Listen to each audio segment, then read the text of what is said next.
Good morning, church, and welcome back to Gimme 3 Minutes. Hope you're having a great Monday so far.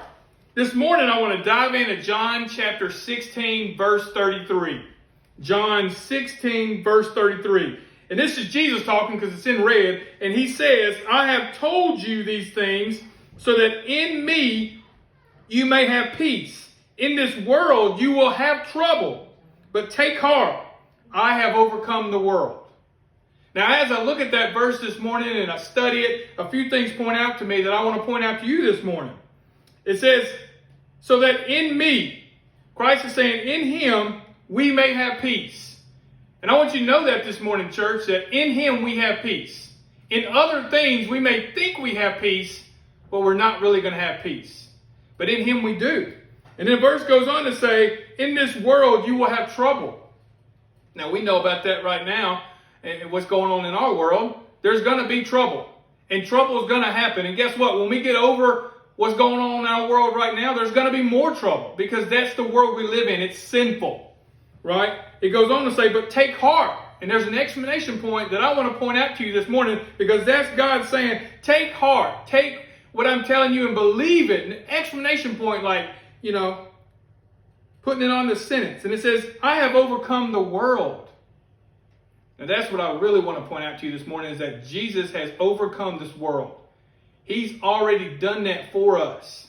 So let's quit worrying about what this world's going to do and realize he's overcome it. He's defeated death, right?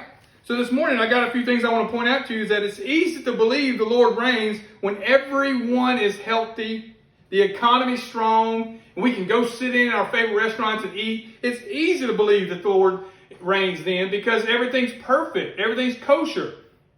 But during a pandemic, I know at times we can simply freak out, right? And that's probably the number one thing that we've done during this pandemic is freak out. And as Christians, we shouldn't do that because we know who's in control, right? However, as I look at my own life, I'm continually reminded that just because it seemed that God was silent, he was never absent. And I want you to know that this morning, church, that just because it may seem like God is silent, he is not absent by any means. We may have to learn something right now. We may be in a learning process. I don't know. But he's never absent. He's always at work taking things that were broken and ruined and making them brand new. Some of us can relate to that because we're broken. We're ruined, right? And he'll take that and he'll make us brand new. He's done that in my own life. And he'll do that in your life. And he'll do that for this world, right? His ways are always higher and his plans are always greater, right? He has great plans for you this morning. He has great plans for us. And I want you to know that today, right? He has great plans for you in his time. May we live with more faith today than we ever have. Church, I want you to know that just because we may not be open or whatever you want to call what's going on, we have more faith than we ever have. And I think that's something that we may need to learn during this is that we need to rely on our faith more now than we ever have before, right? Because even when it rains, he reigns. Even when it does rain, and it's going to rain, right? I grew up in the South. It rains a lot, right? It rains all the time. And when it does rain in your personal life with whatever's going on, I want you to know this morning that he reigns. He's in control, right? So this morning I got a prayer for us that I want us to live today like we really do believe he's in control. I want to challenge you, church, to make that prayer today that I want you to pray that you live today like God really is in control. And speaking of prayer, let me pray for you.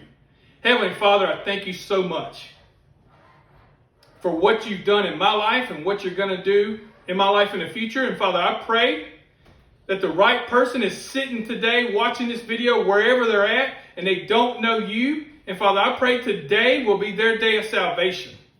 And Father, I pray that during this pandemic or whatever you want to call that's going on in this world, Father, I pray that you teach us what we need to be taught. And Father, I pray that as a church and as Christians, we stop worrying about who's in control and realize that you are in control. There's nobody else in control but you. And Father, I just pray that you have your way. Father, thank you for sending your son to die for us. All this in your name. Amen.